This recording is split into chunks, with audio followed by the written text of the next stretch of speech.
Assalamu alaikum wa rahmatullahi wa barakatuh. I am Bilal Abdul Kareem for On the Ground News and our very first edition from our studios.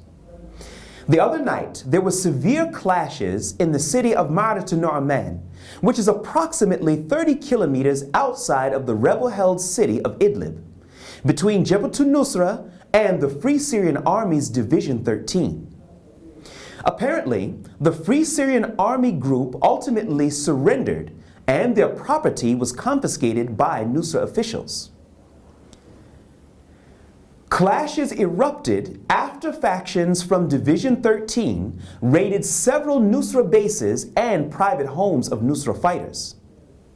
Jabha Nusra immediately released a statement stating certain facts that they deemed to be correct and also advised the other groups to refrain from such acts in the future, as this would make the revolution against the regime even more difficult at an already difficult time. Jabha Nusra mobilized a huge convoy coming from different parts of the city of Idlib and were also joined by the rebel group Jund al-Aqsa, who had at least one of its members killed during the raids. According to local bystanders, after the convoy arrived, Division 13 members began to encourage civilians to intervene and call for the fighting to stop. Ahmed Al-Wan, who is one of the judges from the courts of Maratan, who left for Turkey just a few days ago, apparently he sent a voice note by way of social media asking people to go out, intervene, and to demonstrate against Jabha Nusra, calling them extremists. At the time of this airing, there have been no further demonstrations recorded or reported.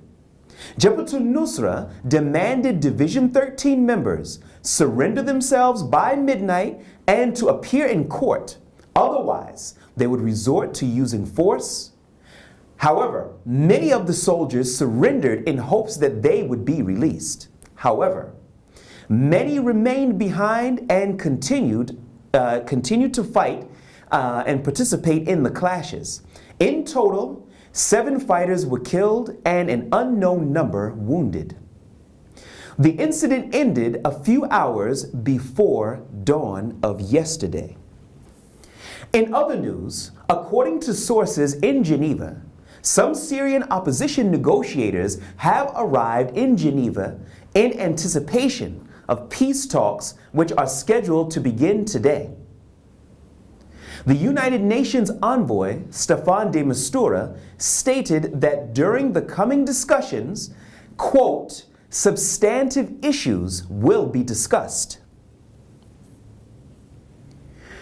This will also include the status of Bashar Assad and his inner circle. Syrian Foreign Minister Walid Muallim said the following, quote, neither he, meaning de Mistura, nor anyone else, whoever they may be, has the right to discuss presidential elections. This right is exclusively for the Syrian people, end quote. Muallim then went on to say at another time, quote, we will not talk with anyone who wants to discuss the presidency. He also stated that Bashar Assad is a red line and is the property of the Syrian people, end quote. In direct opposition to these comments, Mohammed Aloush of the Riyadh-based High Negotiations Committee, also known as the HNC, stated the following, quote, we consider that the transitional period begins with the departure or death of Bashar Assad.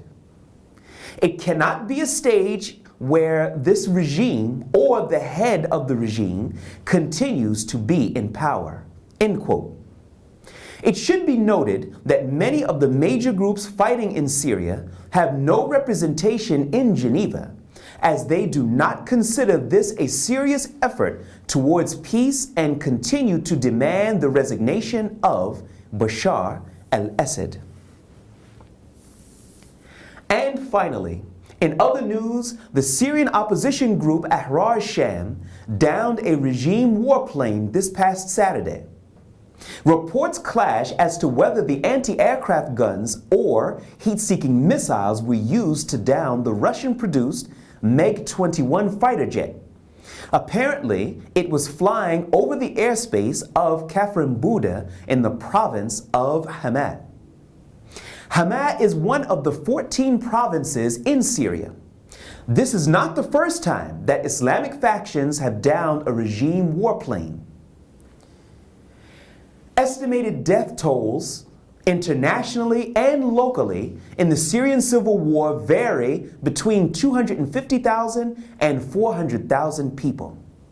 My name is Bilal Abdul Kareem. Thank you for joining us here on the Ground News. Assalamu alaikum wa rahmatullahi wa barakatuh.